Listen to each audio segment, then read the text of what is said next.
할렐루야. 안녕하십니까. 샬롬교회 왕덕봉 목사입니다. 추분이 지나고 나니 날씨가 많이 선선해졌습니다. 건강 유의하시기 바랍니다. 또 내일부터 시작되는 추석 연휴 잘 보내시기 바랍니다. 오늘은 좀 늦은 이유는 이제 교회에 드디어 의자가 들어왔습니다. 그래서 의자를 내려놓고 또 줄 맞춰놓고 이렇게 저렇게 한번 배치해 보느라고 좀 늦었습니다. 오늘 시편 90편은 시편이 5권으로 되어 있거든요. 5권 중에서 네 번째로 네 번째 4권 중에서 첫 번째로 시작되는 시편입니다. 아마 바벨론 포로 귀환이 이루어진 BC 5세기경 중 에스라나 니에미아가 수집된 시들로 보여집니다. 본시 표제는 BC 15세기에 있었던 애굽에서 나오는 출애굽 사건을 주도했던 모세에 의해서 기록되어진 걸로 보여집니다. 본시는 시편 150편의 시들 중에서 그렇다면 가장 오래된 시가 되겠지요. 본시 13절에 여호와여 돌아오소서 주의 종들을 긍휼히 여기소서라는 표현은 모세만이 했었던 표현이지요. 누구도 모세처럼 직접 여호와께 돌아오소서 긍휼히 여기소서라고 구하지는 않았습니다. 이러한 표현은 모세의 삶에서 가장 적합한 표현이라고 할 수 있지요. 본시 그 표제에서 보면 모세를 하나님의 사람으로 규정하고 있습니다. 성경에서 보면 하나님의 사람이라고 하는 사람들이 대표적으로 있죠. 모세, 사무엘, 엘리야, 다윗 등 좀 있었죠. 그들이 하나님과 긴밀한 관계를 가지고 있었을 뿐 아니라 하나님의 도우심과 능력을 힘입었기에 이 같은 존경과 찬사를 얻을 수 있습니다.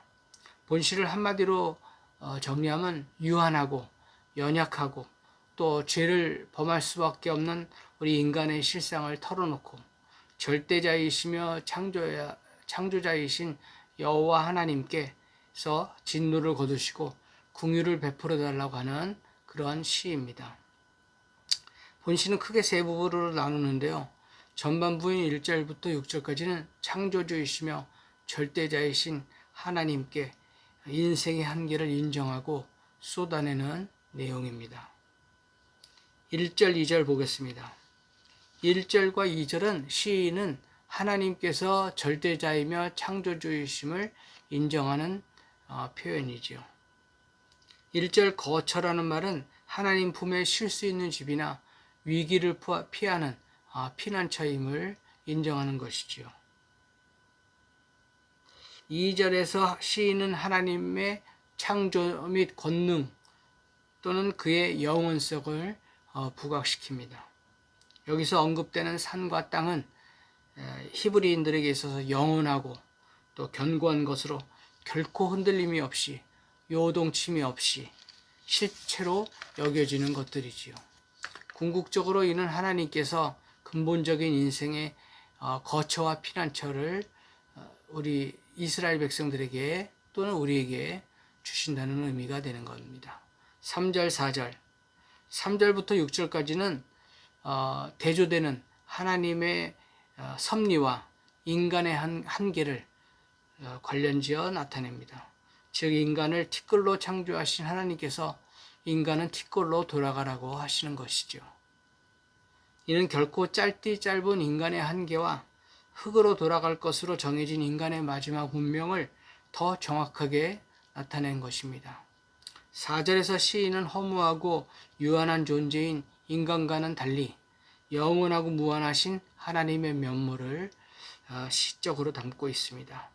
고대 히브리 사회에서는 밤을 초경, 2경, 3경 이렇게 해서 4시간씩 단위로 나누고 있지요. 이 표현을 다른 측면에서 보면 극히 찰나적인 인생을 살며 하나님 보시기에 한순간에도 미치지 못하는 우리 인생의 허무함과 덧없음을 보여주는 것입니다. 5절, 6절. 5절에서 홍수처럼이라는 것은 물이 쏟아져 넘쳐 흐른다라는 이야기죠.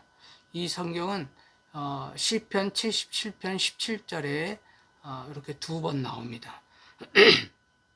또 자는 것 같으며 라는 것은 하나님의 심판에 의하여 인간이 그 유한성에 속박당하여 결국 그 존재 자체가 소멸당하고 또 인생 자체가 잠깐 자는 것과 같이 짧고 덧없다는 것을 표현하고 있습니다. 6절은 아침에 돋아나는 풀은 햇빛을 받아 꽃을 피우고 또 점점 자라나게 되지만 저녁에 사람에게 밟히고 베이고 이렇게 된다는 것을 보여주는 것입니다. 이러한 표현을 통해서 시인은 인간의 운명과 덧없음을 더 생생하게 묘사하고 있는 것입니다. 7절, 8절, 중반부인 7절부터 12절까지는 주님의 노하심에 따라 인생의 가련한 실상을 호소하고 있습니다.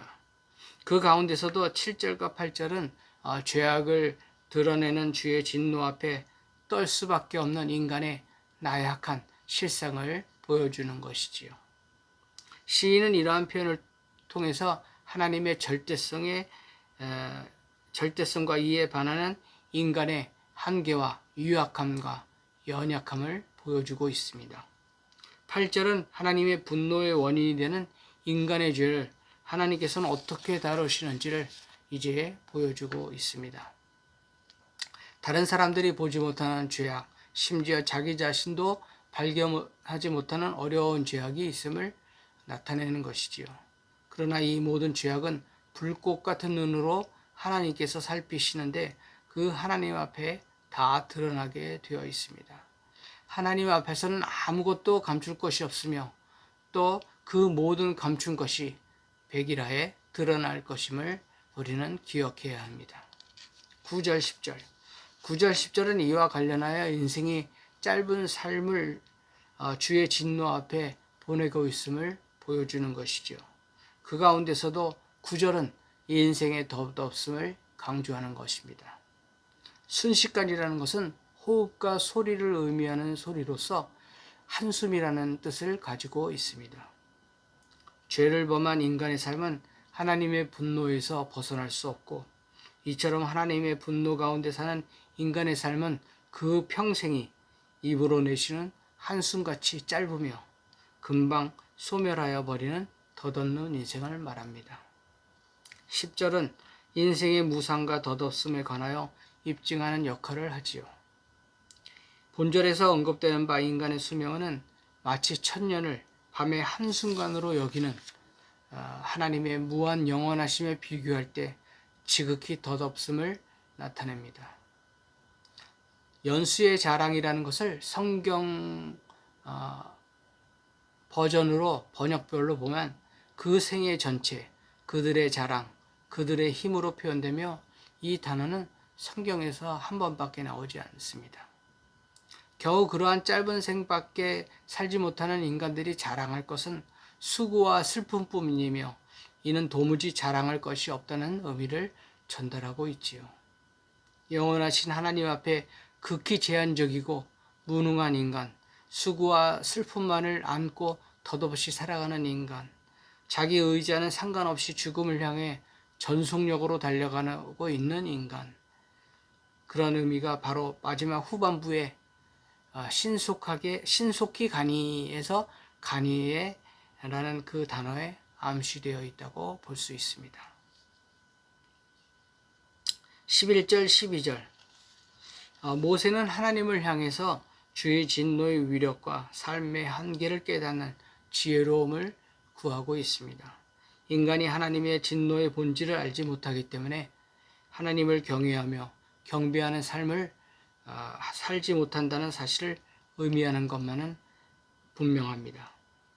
인간이 하나님에게 합당한 경외를 보이지 않는 것은 그분의 진노가 얼마나 큰지를 깨닫지 못하는 것이지요.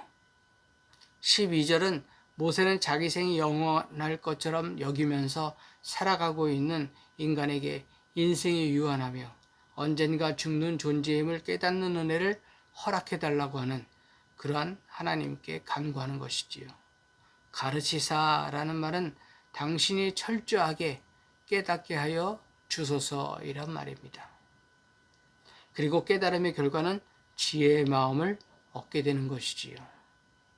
13절 이하 마지막 절까지는 본시의 후반부로서 모세가 하나님의 진노에 떠는 가련한 인생들에게 주의 종들에게 언약에 근거하여 하나님께서 긍휼을 베풀어 달라고 하는 이야기가 됩니다.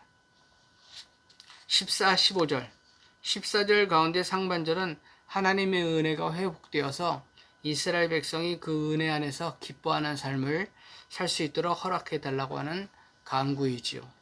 모세가 여기서 아침이라고 하는 표현은 과거 하나님께서 베풀어 주신 구원의 역사가 지금도 일어나게 해달라고 하는 간구입니다. 하나님의 인자는 언약 백성에게 변함없는 성실함을 나타내는 하나님의 사랑을 의미하는 것이지요. 15절은 주의 백성과 함께 오랜 세월 동안 고난을 받아온 모세는 본절에서 반복법을 사용하여 고통을 당한 만큼 이스라엘이 기쁨과 또 즐거움을 얻기를 바라고 있는 것이지요. 지금까지는 화만 당하였다면 앞으로 이제 남은 동안만큼은 이러한 슬픔과 고난은 종식되고 기쁨과 소망으로 나날을 채워달라고 해달라고 하는 의미의 간구를 하고 있습니다. 16절 본절은 주의 긍휼하심과 성실하심으로 또한 경험되는 암울한 상황이 제시되는 7절과는 대조되었으므로 7절에는 주의 주의 분내심이 나오는데 16절에서는 주의 행사와 주의 영광이 대칭적으로 제시되고 있지요. 우리가 생각하는 영광은 하나님의 본질적 속성인 영광도 영광이지만 여호와께서 능하신 행사를 통하여 드러내신 신적 권능과 위엄을 나타냅니다. 17절 모세는 본시 전체를 마감하면서 주의 은총과 손을 견고케 하는 역사를 간곡히 또 강력하게 요청하고 있습니다. 특히 상반절에서 모세는 간구의 대상을 주 우리 하나님으로 제시하고 있습니다. 즉 모세는 하나님과 자신들이 주인과 종의 관계에 있음과 더불어 하나님은 다른 자들의 하나님이 아니라 바로 자신의 하나님을 제시함으로써 자신들에게 먼저 은총을 베푸셔야 한다고 주장하고 있지요. 하반절에서 우리 손의 행사를 견고케 하는 것을 2번 반복함으로써 좀 더 하나님께 견고케 해달라고 부탁드리는 것입니다. 당시 이스라엘의 당면 목표가 가나안 정복이라고 본다면 하나님께서 이스라엘에게 언약하시고 맡기셨던 가나안 땅 정복을 자신들을 통해 성취해 달라고 하는 기도를 드리고 있는 것이지요. 이상 시편에 나타나는 모세의 유일한 시인 본시에는 민족을 살아가는 모세의 뜨거운 사랑과 하나님의 영원성과 인간의 유한성 또 그 모든 것을 깨달음과 함께 모세의 성숙한 신앙적 면모가 잘 보이고 있습니다. 즉 모세는 인간의 한계와 가련함을 너무나 절실하게 깨달았을 뿐 아니라 이를 극복하는 방법까지 알고 있었던 것이지요. 그것은 바로 주의 종들을 향한 하나님의 긍휼을 의지하는 것입니다. 모세는 바로 이러한 하나님의 긍휼에 의지하여 하나님의 백성 이스라엘을 향한 자신의 뜨거운 심장을 담아 애가를 부르고 있습니다. 아울러 인간의 본질적 한계를 깨닫고 하나님만을 의지함으로써 인생의 위기 앞에서 세상을 따라가는 좌절과 무기력을 벗어나게 한다는 점에서 모든 시대 사람들에게 큰 감동을 주는 시라고 볼 수 있습니다. 기도하겠습니다. 할렐루야, 은혜와 사랑의 하나님 아버지 감사합니다. 주님의 은혜 아니고서는 우리가 어떻게 주님을 믿고 있겠습니까? 잠시 왔다 가는 인생 주님만 바라보기를 원합니다. 하지만 세상의 화려하고 자극적인 유혹에 빠질 수 있는 우리들을 항상 붙잡아 주옵소서. 주님의 크신 오른손으로 붙잡아 주시길 비옵니다. 내일부터는 추석 연휴입니다. 오가는 발걸음도 주정하시고 먼 길 자동차 운전도 안전운전하게 하옵소서. 믿지 않는 형제들을 만나 그리스도의 향기를 보여주시고 그리스도인으로서의 빛과 소금의 역할을 감당하게 하옵소서. 거룩하신 예수 그리스도 이름으로 기도드립니다. 아멘.